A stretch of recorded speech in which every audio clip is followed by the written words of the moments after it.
नमस्कार दोस्तों, आइए आज बात करते हैं कस्टमर कैसे बढ़ाए जाएं। सज्जनों, कोई भी दुख जो हंसकर स्वीकार नहीं करता, मालिक और नौकर, पत्नी पति, किसान और उद्योगपति, अध्यापक और शिष्य, डॉक्टर और मरीज, साधु और शैतान, हर व्यक्ति खुश रहना चाहता है। तो एक ग्राहक या उपभोक्ता को खुश रहने का हक क्यों न हो। सज्जनों, विशेषकर जब ये कोई भी चीज़ पैसा देकर खरीदता है, क्योंकि कोई भी व्यक्ति अप्रसन्नता से के लिए धन नहीं खर्च करता है और न ही समस्याओं को मोल तोल करने के लिए कोई भी समस्या नहीं खरीदना चाहता। सज्जनों, ग्राहक की खुशी को सुनिश्चित करना, या यूं कहें कि ग्राहक की संतुष्टि ग्राहक के प्रति उत्तरदायित्व का मूल मंत्र है। जिस व्यवसाय में ग्राहक के प्रति जितना ज़्यादा उत्तरदायित्व होगा, वह व्यवसाय उतना ही सफल होगा।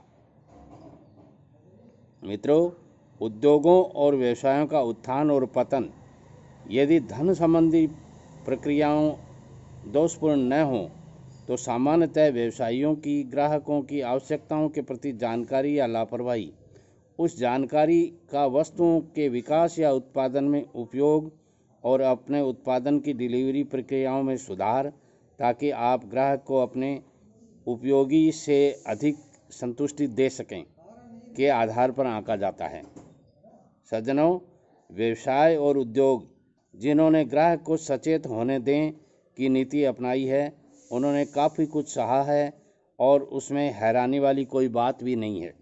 मित्रों, क्या ग्राहकों के रूप में हम अपने व्यक्तिगत अनुभवों के आधार पर अपने दोस्तों और रिश्तेदारों को विभिन्न दुकानों और उत्पादों और सेवाओं के समर्थन या विरोध में जानकारी नहीं देते हैं?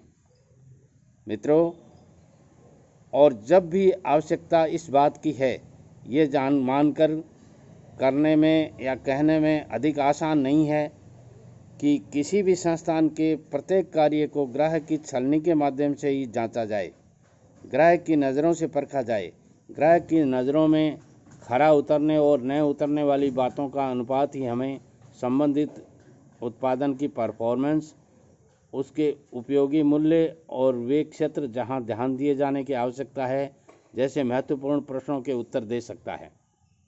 मित्रों, इस ग्राहक छलनी का उपयोग कस्टमराइजेशन नामक इस प्रक्रिया से किया जाता है। जब ये प्रक्रिया जुनून की हद तक उपयोग में लाई जाएगी, तब यह किसी भी व्यवसाय को कामयाबी की ओर और अधिक महान ऊंचाइयों तक पहुंचा देगी। कभी कभी कस्टमराइजेशन की प्रक्रिया से सफलता और संपूर्ण कस्टमराइजेशन से संपूर्ण सफलता मिल सकती है। मित्रों, कस्टमराइजेशन, जो कि एक कला भी है और विज्ञान भी, एक आसान प्रक्रिया है यदि उसका अभ्यास गंभीरता और उत्साह से किया जाए तो। शायद यही कारण है कि बहुत सी ऐसी बातें हैं और ऐसे अनुभव हैं जिनकी प्रशंसा की जाए उतनी ही थोड़ी है। सज्जनों, एक चीनी कहावत के अनुसार ऐसे व्यक्ति को दुकान नहीं खोलनी चाहिए जिसका चेहरा मुस्कुराहट भरा या स्वभाव खुशनुमा न हो। ग्राहक विक्रेता की शक्ल देखता है, ग्राहक दुकानदार की आंतरिक भावनाएं टटोलने या उसके छिपे हुए मतलब को महसूस करने की बजाय ये देखता है कि वह अपने काम में कितनी रुचि दिखाता है और उसकी ओर कितना ध्यान देता है। दूसरे शब्दों में ये कहा जा सकता है कि विक्रेता को अपने ग्राहकों की आवश्यकताओं पर केवल ध्यान ही नहीं देना चाहिए, बल्कि उसे ये प्रदर्शित भी करना चाहिए। इसलिए मैं आपको सलाह देना चाहता हूँ कि अपने ग्राहकों की आवश्यकताएं और दुविधाओं के प्रति मित्रतापूर्ण रवैया प्रदर्शित कीजिए। ग्राहक को अधिक से अधिक खुशी हासिल हो सके, ऐसी कोशिश कीजिएगा। और अंत में मैं ये महसूस करते हुए कि प्रत्येक सिक्के के दो पहलू होते हैं, मैं उम्मीद करूँगा कि ग्राहकों को खुश रखने के लिए प्रतिबद्ध विक्रेताओं को ऐसे ग्राहक अवश्य मिलेंगे जो जानते हों कि सेल्समैन को खुश करने के सरल तरीके क्या हैं। मेरे दोस्तों, मेरे विचार से ये बात इतनी ही महत्वपूर्ण है जितनी और बातें हैं। नमस्कार।